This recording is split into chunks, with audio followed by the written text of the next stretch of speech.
Bonjour à tous et bienvenue dans cette nouvelle vidéo plutôt orientée système et consacrée à l'installation d'un bloqueur de pub et de mouchards à la maison. Le logiciel que nous allons installer ensemble se nomme Pi-hole. Malgré son nom, il n'est pas destiné uniquement au Raspberry Pi, mais peut s'installer sur n'importe quelle version de Linux. Avant de rentrer dans le vif du sujet, voici un petit rappel du fonctionnement d'Internet. Lorsqu'un internaute veut accéder à une page web, disons YouTube, il tape l'adresse dans son navigateur et son ordinateur interroge ensuite son routeur ou sa box qui fait normalement office de relais DNS. Celle-ci interroge à son tour un serveur DNS, celui de votre fournisseur d'accès par exemple, ou ceux de Google, qui lui retourne l'adresse IP du serveur correspondant. La box n'a alors plus qu'à demander la page web au serveur portant cette adresse. Dans le cas de la publicité, c'est exactement pareil. Lorsque l'internaute veut, même à son insu, consulter un bandeau publicitaire, il est redirigé par une régie publicitaire qui porte une adresse IP différente du site qu'il visite. Le serveur DNS est là aussi pour servir cette adresse à la box. Voici à titre d'exemple le chargement de la page d'accueil du site clubic.com. L'exemple nous montre tous les sites accédés afin de charger cette page, et même si le site Clubic est bien chargé au début, vous voyez qu'un très grand nombre de sites internet est aussi sollicité.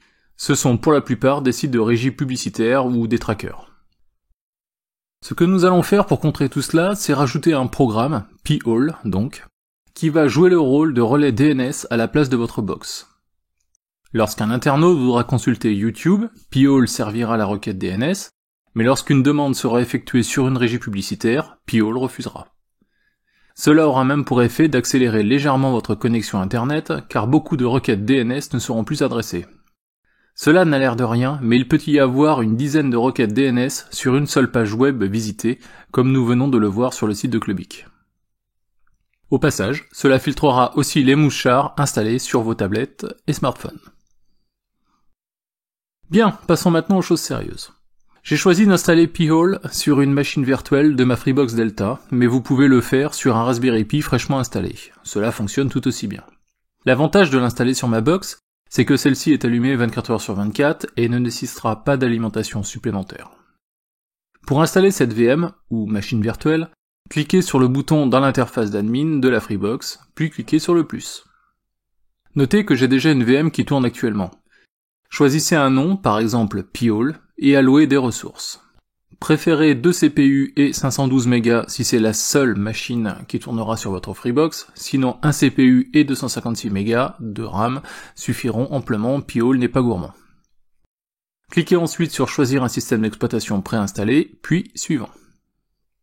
Choisissez le système Debian 10 qui est recommandé pour Pi-hole, puis saisissez un utilisateur et un mot de passe de votre convenance.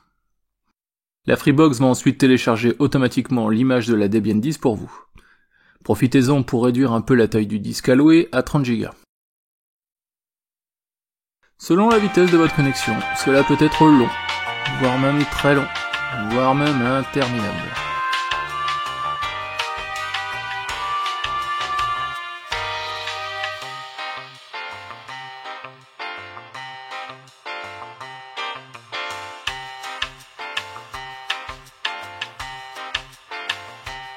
À la fin du téléchargement, cliquez sur Terminer.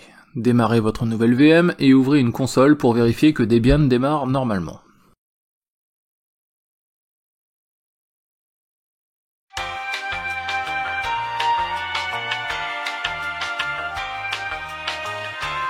Il nous reste ensuite à installer Pi-hole. Pour cela, nous avons besoin de l'utilitaire curl qui n'est pas installé par défaut sur une Debian. Pour ce faire, mettons d'abord à jour notre OS avec un apt install, puis apt upgrade.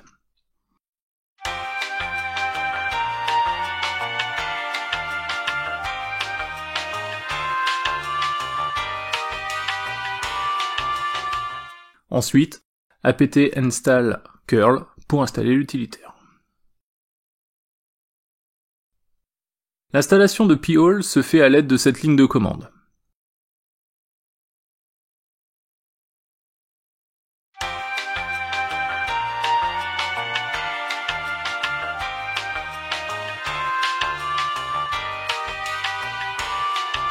À la fin de l'installation, l'assistant de configuration se lance automatiquement. Appuyez sur la touche Entrée pour valider les écrans. Ici, Pi-hole vous indique qu'une adresse IP statique, c'est-à-dire fixe, est nécessaire. En effet, nous allons plus tard modifier les adresses DNS de tous les équipements de la maison afin de pointer sur Pi-hole. Il ne doit donc jamais changer d'adresse. Avant de changer d'adresse, Pi-hole vous propose de choisir un fournisseur pour le DNS. Pour ma part, j'ai laissé celui par défaut, c'est-à-dire Google. Libre à vous d'en choisir un autre si vous craignez Big Brother. L'assistant vous propose ensuite de choisir les listes de blocage, je choisis de les garder toutes. Nous allons maintenant pouvoir choisir une adresse IP fixe. Pour cela, je réponds non à cette question car je ne veux pas garder l'adresse dynamique qui m'a été attribuée par ma box. Je choisis ensuite d'attribuer l'adresse 192.168.1.250 à mon Pi-hole. Attention de bien choisir une adresse en dehors de votre plage DHCP.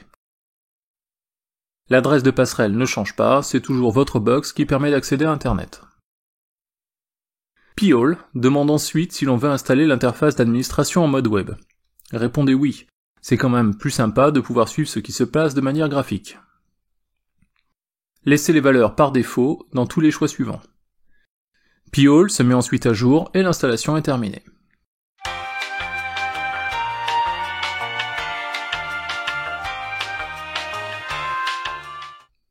Attention, notez bien le mot de passe admin de l'interface web à la fin de l'installation. L'installation de Pi-hole est maintenant terminée. Il ne vous reste plus qu'à rediriger tous les flux DNS de la maison vers lui. Pour ce faire, il suffit d'ouvrir les paramètres de la Freebox, puis l'utilitaire DHCP, afin de changer le DNS vers celui de Pi-hole. Dès que vos appareils auront redémarré, ils recevront cette nouvelle adresse en serveur DNS, et passeront donc automatiquement par Pi-hole pour toute requête DNS. Voici quelques sites web avant et après Pi-hole. Sur MSN tout d'abord, on voit bien ici les encarts de pub pour Sofinco par exemple. Après attribution d'une nouvelle adresse, plus rien. Second exemple sur Clubix cette fois-ci.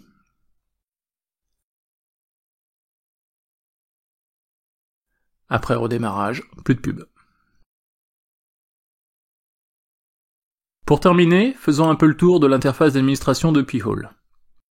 Les chiffres que vous voyez ici correspondent à quelques semaines d'utilisation du service sur les 12 machines qui communiquent chez moi. En moyenne, ce sont tout de même 28% des requêtes qui ont été bloquées. Pour en voir un peu plus et paramétrer tout cela, cliquez sur le lien de login et saisissez le mot de passe recopié à la fin de l'installation. Le dashboard devient ainsi plus complet et vous permet d'analyser finement ce qui a été bloqué.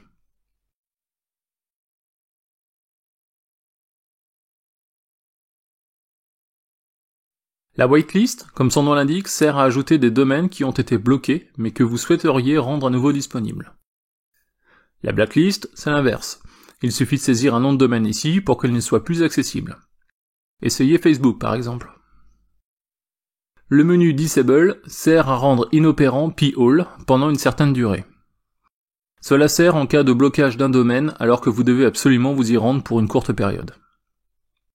Le menu Tools vous permet de consulter les logs, entre autres. Le menu Network permet de consulter toutes les machines actuellement connectées au Pi-hole.